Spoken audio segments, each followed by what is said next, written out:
Bah là c'est une phase un peu compliquée, c'est la fin de la préparation avant le départ. On a eu une toute petite pause entre les deux courses de 2 semaines, donc il faut se remettre dans le match, il faut se reconcentrer, il faut finir de préparer les derniers petits détails, hein, parce que c'est ça qui fera la différence sur la course. Et voilà, c'est ce que j'essaye de faire en ce moment.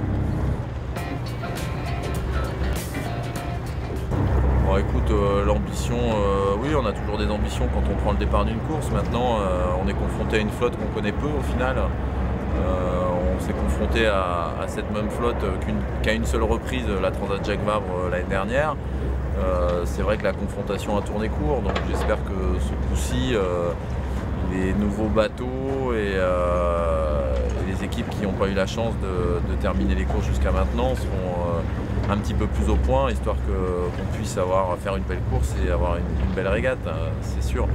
Mais bon, c'est comme à chaque fois aujourd'hui dans les courses IMOCA, c'est un peu la météo qui va dicter quels bateaux auront le plus de chance au départ.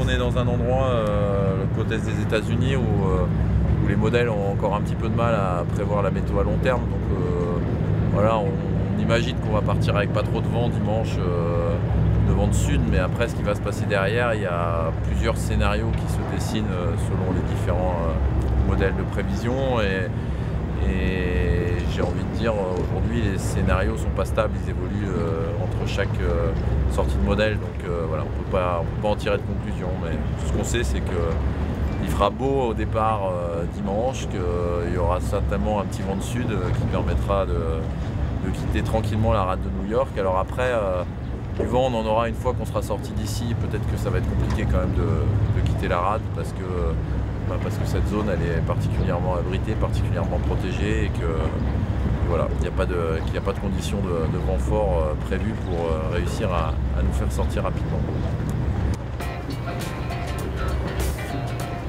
Non, le bateau, je crois qu'il n'y a pas de souci majeur.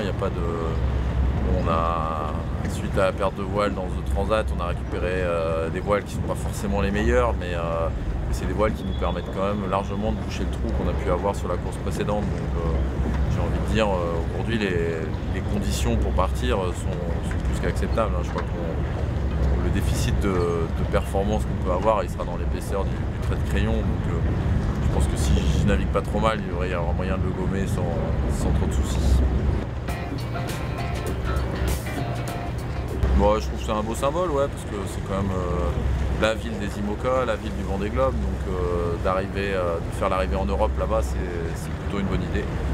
Et puis ça nous fera plaisir, comme à chaque fois, de retrouver le public français et notre public vendéen au Sable d'Olonne, parce qu'on sait qu'on a énormément de gens passionnés, énormément de fans autour de notre projet, de tous les autres projets du Vendée Globe. Donc ça va être un beau moment.